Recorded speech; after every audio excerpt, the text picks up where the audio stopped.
रक्षाबंधन केवल रेशम का एक साधारण धागा बांधने का उत्सव नहीं है। ये तो बहन की निश्चल भावना, भाई के प्रति निस्वार्थ प्रेम और भगवान के अभय वरदान का साक्षात प्रतीक है। शास्त्रों में कहा गया है कि जब जब मनुष्य पर कोई संकट आया है तब तब रक्षा सूत्र ने कवच बनकर उसकी रक्षा की है। चाहे देवताओं और असुरों का संग्राम रहा हो, चाहे भगवान श्री कृष्ण और माता द्रौपदी का पावन प्रसंग हो, या फिर यमराज और यमुना जी का अमर संबंध हो, इस रक्षा सूत्र ने हर काल में सनातन संस्कृति की मर्यादा और पारिवारिक संबंधों को अटूट बनाया है। साल 2026 का रक्षाबंधन अत्यंत विशेष है, क्योंकि इस बार तिथियों की गणना भद्रा का साया, चंद्र ग्रहण का योग और राहु काल का समय, इन सब को लेकर भक्तों के मन में तरह तरह के संशय और शंकाएं व्याप्त हैं। कोई कह रहा है कि ग्रहण के कारण सूतक लगेगा, तो कोई भद्रा के भय से व्याकुल है। प्यारे भक्तों, आज के इस विस्तृत विशेष सत्र में हम आपके मन के हर भ्रम को शास्त्रों, पंचांग और पौराणिक कथाओं के अकाट्य प्रमाणों के साथ दूर करेंगे। इसलिए इस पावन चर्चा को शांत मन से पूरे भाव के साथ सुनिए और अपने जीवन को धर्म और विवेक के प्रकाश से भर लीजिए। वर्ष 2026 में रक्षाबंधन की सही तारीख और उदया तिथि का शास्त्र सम्मत विचार। भक्तों, सबसे पहला प्रश्न जो हर सनातनी के घर में उठ रहा है वो ये है कि साल 2026 में रक्षाबंधन आखिर किस दिन मनाया जाए, 27 अगस्त को या 28 अगस्त को? शास्त्रों का अकाट्य नियम है, हव्य कव्यादि कृत्येषु सा तिथिर्योदयम गता, अर्थात सनातन धर्म में वही तिथि सर्वमान्य और शुभ मानी जाती है जो सूर्योदय के समय विद्यमान होती है, जिसे हम उदया तिथि कहते हैं। आइए अब पंचांग की गणना को विस्तार से समझते हैं। सावन पूर्णिमा तिथि का प्रारंभ 27 अगस्त 2026 की प्रातःकाल 9-8 बजे से होगा। सावन पूर्णिमा तिथि की समाप्ति 28 अगस्त 2026 की प्रातःकाल 9:48 बजे पर होगी। अब ध्यान देने योग्य बात यह है कि 27 अगस्त को सूर्योदय के समय चतुर्दशी तिथि रहेगी और प्रातः 9-8 बजे पूर्णिमा लगेगी। इसके तुरंत बाद ही पूरे दिन और रात के बड़े हिस्से तक भद्रा का भयानक साया रहेगा। शास्त्रों के अनुसार भद्रा में रक्षाबंधन मनाना पूरी तरह से वर्जित है। दूसरी ओर 28 अगस्त 2026 शुक्रवार को सूर्योदय पूर्णिमा तिथि में ही होगा। यद्यपि पूर्णिमा तिथि प्रातः 9:48 बजे तक ही है, परंतु उदया तिथि की शास्त्र सम्मत मान्यता के कारण पूरा दिन रक्षाबंधन का पर्व मनाने के लिए अत्यंत पवित्र और शास्त्रानुकूल रहेगा। इसलिए संपूर्ण देश में हर सनातनी परिवार में रक्षाबंधन का पावन पर्व 28 अगस्त 2026 दिन शुक्रवार को ही पूर्ण श्रद्धा और हर्षोल्लास के साथ मनाया जाएगा। भद्रा का पौराणिक इतिहास, रावण का सर्वनाश और पाताल लोक का सत्य। प्यारे भक्तों, हमारे शास्त्रों में बार बार चेतावनी दी गई है कि भद्रा काल में कभी भी रक्षा सूत्र नहीं बांधना चाहिए। पर क्या आपने कभी सोचा है कि ये भद्रा आखिर कौन है, इनका जन्म कैसे हुआ और इन्हें इतना विनाशकारी क्यों माना जाता है? भद्रा की उत्पत्ति की कथा पौराणिक ग्रंथों के अनुसार भद्रा भगवान सूर्यदेव और माता छाया की कन्या हैं, अर्थात वे न्याय के देवता शनिदेव की सगी बहन हैं। जब भद्रा का जन्म हुआ तो उनका रूप अत्यंत विकराल और उग्र था। जन्म लेते ही वे संपूर्ण संसार को अपना ग्रास बनाने लगीं, यज्ञ अनुष्ठानों में विघ्न डालने लगीं और मांगलिक कार्यों को नष्ट करने लगीं। संसार को भद्रा के प्रकोप से बचाने के लिए ब्रह्मा जी ने उन्हें समझाया और कहा, हे भद्रा, तुम विष्टिकरण के रूप में पंचांग का एक अंग बनो।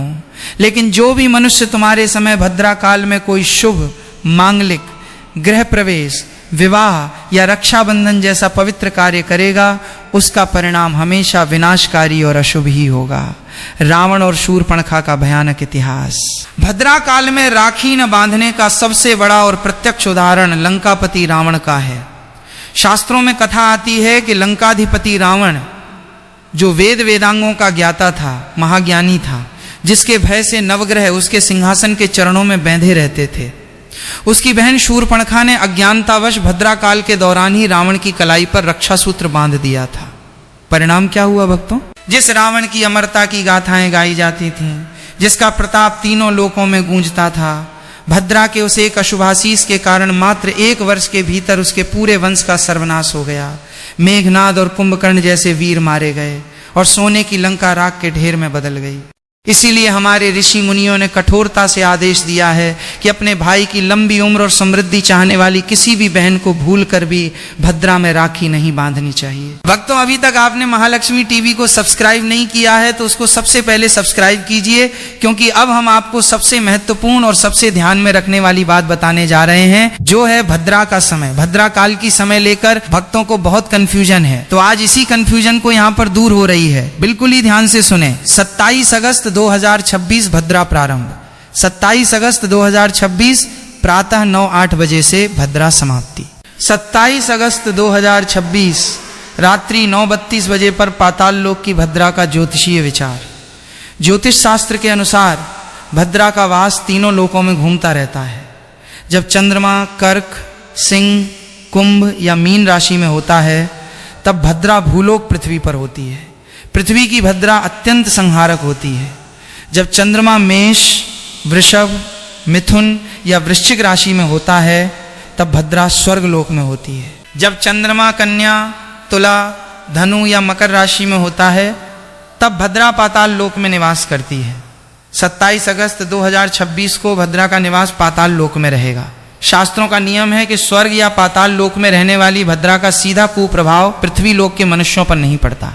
परंतु प्यारे भक्तों, जब बात भाई की जीवन रक्षा, आयु और आरोग्य की हो तो कोई भी जोखिम क्यों लेना। जब शास्त्र कहते हैं कि भद्रा का त्याग करना ही श्रेयस्कर है, तो 28 अगस्त की शुभ उदया तिथि में ही निश्चिंत होकर रक्षाबंधन मनाना सर्वथा उचित और फलदायी है। भक्तों, रक्षाबंधन के दिन यानी 28 अगस्त 2026 को लेकर सोशल मीडिया और लोक चर्चा में एक और अफवाह तेजी से फैल रही है। रक्षाबंधन पर भयानक चंद्र ग्रहण लग रहा है, चारों तरफ सूतक लग जाएगा, पूजा पाठ बंद हो जाएगी। आइए अब इस चंद्र ग्रहण का पूरा गणित और शास्त्र सम्मत सत्य समझते हैं। आंशिक चंद्र ग्रहण की खगोलीय एवं ज्योतिषीय स्थिति 28 अगस्त 2026 को एक आंशिक चंद्र ग्रहण पार्टियल लूनर इक्लिप्स अवश्य घटित हो रहा है। ग्रहण का प्रारंभ भारतीय समयानुसार प्रातः 6:53 बजे से, ग्रहण का मध्य प्रातः 9:42 बजे, ग्रहण की समाप्ति दोपहर 12:32 बजे। ग्रहण की कुल अवधि 5 घंटे 39 मिनट। क्या भारत में सूतक काल मान्य होगा? अब सबसे महत्वपूर्ण प्रश्न, क्या इस ग्रहण के कारण भारत में सूतक काल लगेगा? क्या राखी बांधना पाप होगा?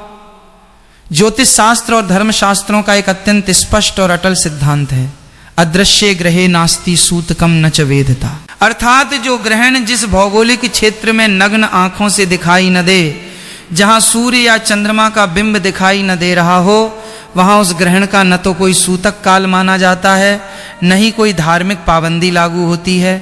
28 अगस्त 2026 की सुबह जब ये ग्रहण घटित होगा तब भारत में दिन का समय होगा, आकाश में सूर्य देव का प्रकाश होगा और चंद्रमा क्षितिज से नीचे अस्त अवस्था में होगा। भारत भूमि पर यह चंद्र ग्रहण बिल्कुल भी दिखाई नहीं देगा। इसलिए प्यारे भक्तों, कान खोलकर सुन लीजिए, भारत में इस चंद्र ग्रहण का कोई सूतक काल मान्य नहीं है। मंदिरों के कपाट बंद नहीं होंगे, न ही पूजा पाठ पर कोई रोक लगेगी। बहनों को राखी बांधने में ग्रहण का कोई दोष या अड़चन नहीं आएगी। आपको किसी भी प्रकार के भय या भ्रम में आने की रत्ती भर भी आवश्यकता नहीं है। राहु काल का कड़वा सच और उससे बचाव की सावधानियां। भक्तों, भद्रा और ग्रहण के संशय से तो हम बाहर निकल आए, लेकिन एक और सूक्ष्म समय चक्र है जिससे हर बहन और भाई को 28 अगस्त के दिन विशेष सावधान रहना होगा, और वो है राहु काल। ज्योतिष में राहु ग्रह का स्वरूप, ज्योतिष शास्त्र में राहु को छाया ग्रह, छल कपट, अकस्मात दुर्घटनाओं, भ्रम और विच्छेद का कारक माना गया है। राहु काल दिन का वो भाग होता है जब राहु का प्रभाव अत्यधिक प्रबल होता है। इस समय में किए गए शुभ कार्य फलित होने के बजाय विपरीत परिणाम देने लगते हैं। राहु काल में राखी बांधने के गंभीर दुष्परिणाम। यदि कोई बहन अनजाने में राहु काल के अशुभ समय में अपने भाई की कलाई पर रक्षा सूत्र बांध देती है तो उसके क्या क्या दुष्परिणाम हो सकते हैं, उन्हें ध्यान से समझें। अचानक दुर्घटनाएं। राहु काल में बांधी गई राखी भाई के जीवन में अप्रत्याशित वाहन दुर्घटनाएं या शारीरिक चोट का कारण बन सकती है। असाध्य बीमारियां, भाई के स्वास्थ्य में गिरावट आ सकती है और ऐसी बीमारियां घेर सकती हैं जिनका निदान डॉक्टरों को आसानी से नहीं मिलता। व्यापार व धन हानि, चलता हुआ कारोबार ठप हो सकता है। व्यक्ति ऋण कर्ज के बोझ तले दब सकता है और आर्थिक तंगी घेर सकती है। संबंधों में कड़वाहट। जिस पवित्र रिश्ते को मजबूत करने के लिए राखी बांधी गई थी, उसी रिश्ते में राहु भ्रम और अहंकार का ऐसा बीज बो देता है कि भाई बहन के बीच अकारण ही मतभेद और दूरी पैदा हो जाती है। 28 अगस्त 2026 को राहु काल का सही समय। शुक्रवार के दिन राहु काल का समय प्रातः काल के उत्तरार्ध एवं दोपहर के पूर्वाह्न में पड़ता है। राहु काल प्रारंभ 28 अगस्त 2026 प्रातः 10:45 बजे। राहु काल समाप्ति 28 अगस्त 2026 दोपहर 12:20 बजे। विशेष निर्देश 28 अगस्त को प्रातः 10:45 बजे से लेकर दोपहर 12:20 बजे तक कुल 1 घंटा 35 मिनट का जो समय है, इस दौरान गलती से भी राखी न बांधें। इस समय को टालकर ही रक्षाबंधन का अनुष्ठान संपन्न करें। अध्याय 6 रक्षाबंधन 2026 का सर्वश्रेष्ठ महाशुभ मुहूर्त। अब भक्तों के मन में सहज प्रश्न उठेगा कि महाराज जी, फिर हम किस समय अपने भाई को राखी बांधें ताकि भाई की आयु भी बढ़े, धन धान्य भी आए और सब मंगल ही मंगल हो। मेरे प्यारे भक्तों, आइए 28 अगस्त 2026 के सबसे श्रेष्ठ और अमृत तुल्य महामुहूर्त की समय सारणी देखते हैं। सर्वश्रेष्ठ महाशुभ मुहूर्त अमृत काल प्रातः काल 28 अगस्त को प्रातः सूर्योदय के साथ ही पूर्णिमा तिथि विद्यमान रहेगी। इस समय भद्रा पूरी तरह समाप्त हो चुकी होगी और राहु काल भी शुरू नहीं हुआ होगा। अमृत महामुहूर्त समय प्रातः 5:57 बजे से प्रातः 9:48 बजे तक कुल अवधि लगभग 3 घंटे 51 मिनट। ये प्रातः काल का समय रक्षाबंधन के लिए ब्रह्मास्त्र समान शुभ है। इस समय में किया गया रक्षाबंधन अनुष्ठान भाई के जीवन में सभी सिद्धियों और आरोग्य को प्रदान करने वाला है। द्वितीय शुभ मुहूर्त अपराह्न दोपहर काल। राहु काल के बाद यदि कोई बहन किसी कारणवश दूर यात्रा करने के कारण या व्यस्तता के कारण प्रातः 9:48 बजे तक राखी न बांध सके, तो वो राहु काल 10:45 AM से 12:20 PM बीत जाने के बाद राखी बांध सकती है। शुभ दोपहर मुहूर्त दोपहर 12:25 बजे से सायं 5:00 बजे तक। प्यारे भक्तों, सबसे पहला प्रयास यही होना चाहिए कि आप प्रातः 5:57 से 9:48 बजे के बीच ही रक्षा सूत्र बांधने का कार्य पूर्ण कर लें। रक्षाबंधन की पावन पौराणिक कथाएं भक्तों, रक्षाबंधन केवल एक रीति रिवाज नहीं है, इसके पीछे हमारे धर्म ग्रंथों की अत्यंत भावुक और प्रेरणादायक कथाएं छिपी हैं। आइए आज 2 मुख्य कथाओं का रसपान करते हैं। भगवान श्री कृष्ण और माता द्रौपदी का रक्षा सूत्र। एक बार द्वारकाधीश भगवान श्री कृष्ण ने अधर्मी शिशुपाल का वध करने के लिए अपने सुदर्शन चक्र का प्रयोग किया। जब सुदर्शन चक्र शिशुपाल का मस्तक काटकर पुनः श्री कृष्ण की अंगुली में लौटा, तो भगवान की तर्जनी अंगुली थोड़ी कट गई और उससे रक्त की धारा बहने लगी। वहां उपस्थित सभी महारानी और दासी वस्त्र की पट्टी खोजने लगी, परंतु पांडवों की सहधर्मिणी भगवान श्री कृष्ण की अनन्य भक्त और बहन स्वरूप माता द्रौपदी ने एक क्षण का भी विलंब नहीं किया। द्रौपदी ने अपनी अत्यंत बहुमूल्य रेशमी साड़ी का आंचल तुरंत अपने हाथों से फाड़ा और दौड़कर भगवान श्री कृष्ण की बहती हुई अंगुली पर बांध दिया। भगवान श्री कृष्ण ने मुस्कुराते हुए द्रौपदी से कहा, हे कल्याणी, आज तुमने अपनी साड़ी का एक टुकड़ा मेरी उंगली पर बांधकर मुझे अपना ऋणी बना लिया है। मैं वचन देता हूं कि जब भी तुम पर कोई संकट आएगा, इस धागे के एक एक सूत का मोल चुकाने तुम्हारा ये भाई स्वयं उपस्थित होगा।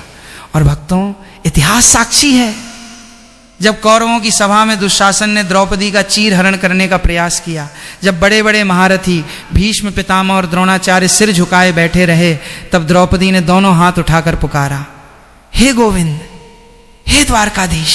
और भगवान ने साड़ियों का ऐसा अनंत ढेर लगा दिया कि दुशासन खींचते खींचते थक कर गिर पड़ा, लेकिन द्रौपदी की लाज का बाल भी बांका न हो सका। यह है रक्षा सूत्र का प्रभाव। कथा 2 धर्मराज, यमराज और यमुना जी का अमर वात्सल्य। दूसरी कथा सूर्यपुत्र धर्मराज, यमराज और उनकी बहन यमुना जी की है। यमुना जी अपने भाई यमराज से अत्यंत प्रेम करती थीं और सदैव उन्हें अपने घर भोजन पर आमंत्रित करती थीं, परंतु यमलोक के कार्यों में व्यस्त रहने के कारण यमराज जा नहीं पाते थे। सावन पूर्णिमा के पावन दिन यमराज अचानक अपनी बहन यमुना के घर पहुंचे। अपनी कुटिया में भाई यमराज को आया देख यमुना जी के हर्ष का सीमा न रही। उन्होंने अपने भाई का भव्य स्वागत किया, मस्तक पर कुमकुम का सुंदर तिलक लगाया, स्वादिष्ट सात्विक व्यंजन खिलाए और उनकी कलाई पर स्नेह की राखी बांध दी। यमराज बहन के इस निश्चल प्रेम से अत्यंत प्रसन्न हुए और बोले, हे बहना, मांग ले, आज तू जो वरदान मांगेगी मैं वही तुझे प्रदान करूंगा।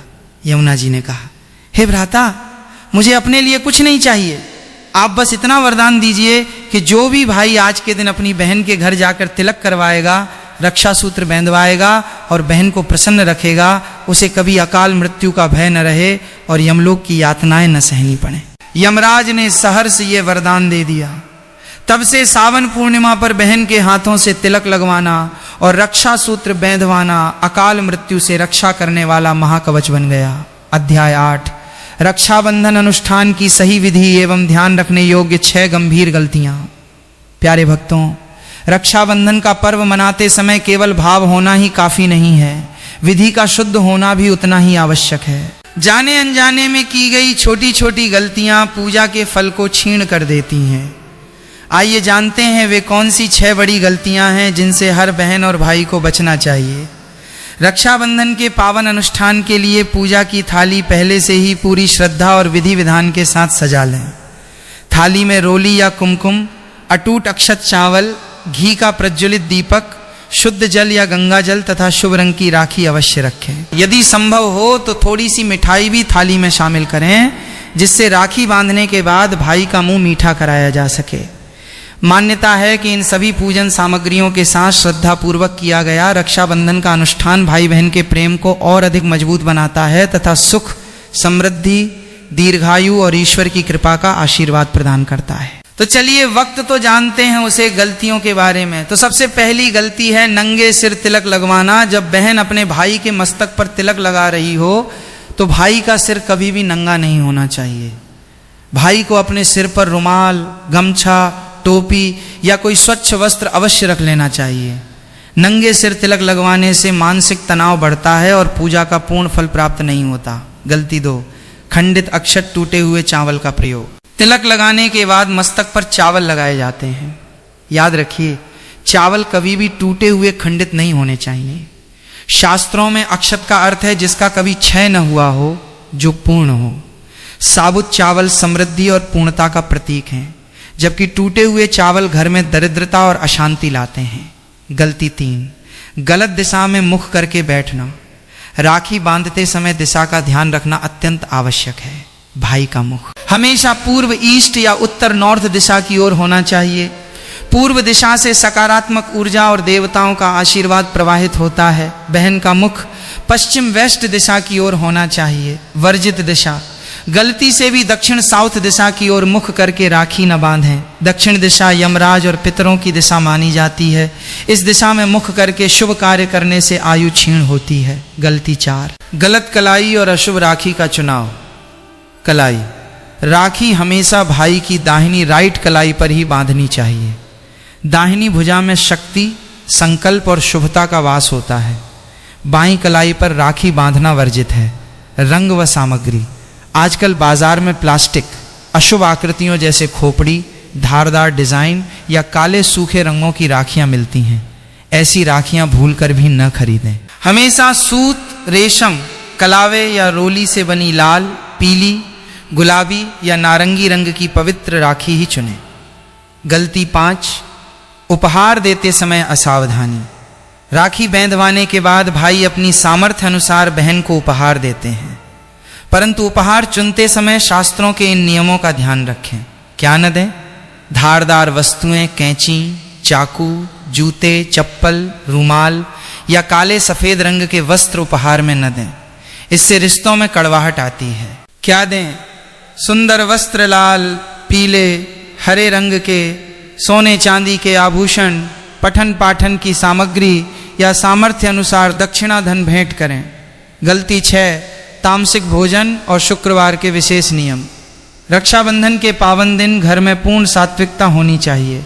लहसुन, प्याज, मांस, मदिरा, सिगरेट या किसी भी प्रकार के नशीले पदार्थों से पूरी तरह दूर रहें। घर में शुद्ध देसी घी में पक्का भोजन जैसे खीर, पूरी, हलवा, सेवइयाँ, पनीर आदि बनाएं। माता संतोषी के व्रत का विशेष नियम।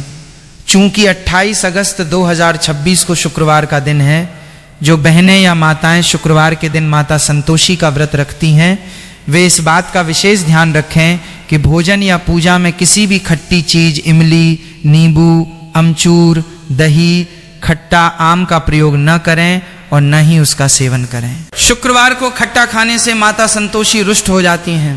दूर बैठे भाई बहन के लिए विशेष नियम और आध्यात्मिक समाधान। अगर किसी बहन का भाई प्रदेश में नौकरी करता है, राखी बंधवा के लिए नहीं आ रहे हैं, तो ऐसे में भक्तों, आज के समय में बहुत से भाई बहन नौकरी, शिक्षा या देश की सीमा पर रक्षा में तैनात होने के कारण एक दूसरे से सैकड़ों मील दूर रहते हैं। ऐसे में बहनें रोने लगती हैं कि महाराज जी, मेरा भाई तो मेरे पास नहीं है, मैं राखी कैसे बांधूं। प्यारे भक्तों, सनातन धर्म में भाव की प्रधानता है, दूरी की नहीं। यदि आपका भाई आपसे दूर है तो आपको निराश होने की बिल्कुल आवश्यकता नहीं है। दूर बैठे भाई के लिए पूजन विधि: 28 अगस्त की सुबह स्नान करके स्वच्छ वस्त्र धारण करें और पूजा की थाली सजाएं। अपनी पूजा की थाली में एक पवित्र राखी रखें और अपने घर के मंदिर में विराजमान भगवान श्री गणेश या भगवान श्री कृष्ण की प्रतिमा के समक्ष बैठ जाएं। भगवान को अपना भाई मानकर भावपूर्ण हृदय से वो पहली राखी भगवान के चरणों में अर्पित करें या उनकी कलाई पर बांध दें।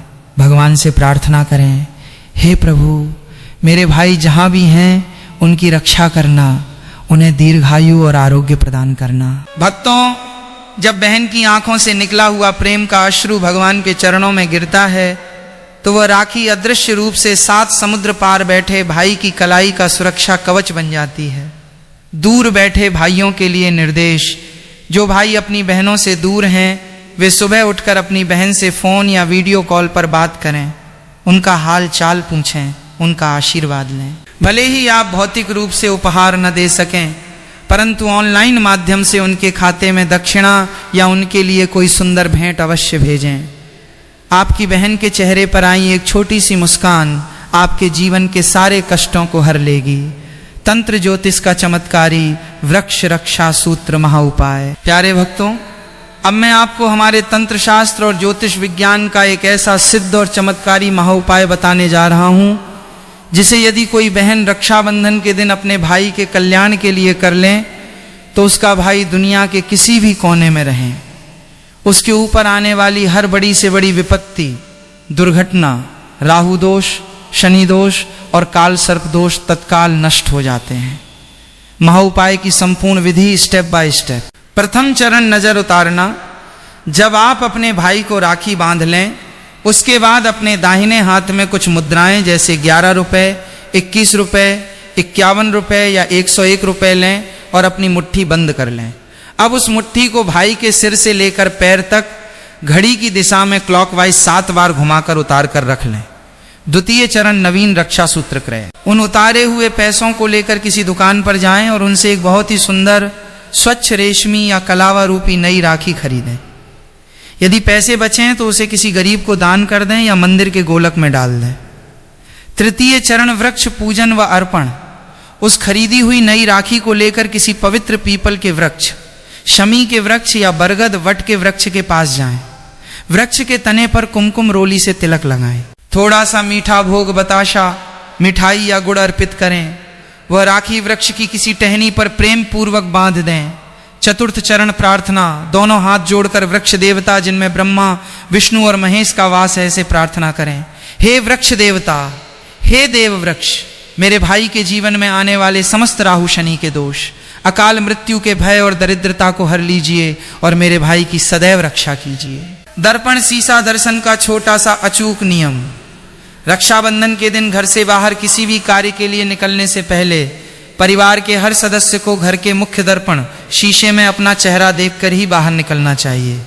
शास्त्रों के अनुसार रक्षाबंधन के दिन दर्पण देखकर घर से बाहर निकलने से भद्रा का बचा कुचा दोष और राहु की बुरी दृष्टि तुरंत समाप्त हो जाती है और व्यक्ति को हर कार्य में विजय प्राप्त होती है। उपसंहार एवं अनिरुद्धाचार्य जी का शुभ आशीर्वाद। प्यारे भक्तों, बाजार में मिलने वाला ये रेशम का धागा भले ही 10 रुपए या 20 रुपए का मिलता हो, लेकिन इसके पीछे छिपी बहन की प्रार्थनाओं, निश्चल वात्सल्य और मंत्रों की शक्ति की कोई कीमत नहीं लगा सकता।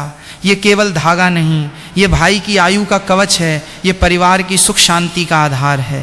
दुनिया में सारे रिश्ते स्वार्थ पर टिके हो सकते हैं, लेकिन भाई और बहन का रिश्ता केवल और केवल त्याग, समर्पण और निःस्वार्थ प्रेम पर टिका होता है। इस रक्षाबंधन पर अपने मन के सारे पुराने गिले शिकवे, अहंकार और कड़वाहट को भूलकर एक दूसरे को गले लगाइए। बहनों का